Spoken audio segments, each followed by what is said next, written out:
With the implementation of Taiwan PIPA and the EU GDPR, personal information protection has gained increased attention in recent years. Before documents are sent to the other party, the confidential contents should be hidden. Today, we are going to show you a useful tool.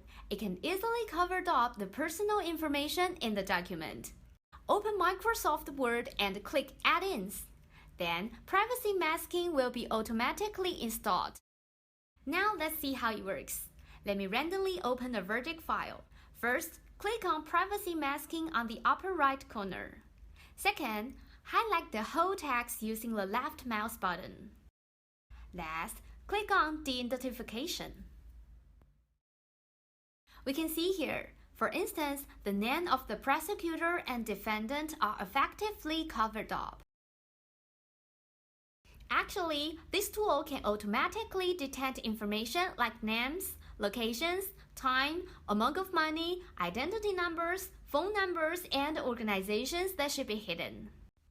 Once it is confirmed that all the sensitive information is covered, click on Replace button. All the personal information in the document can be all covered up.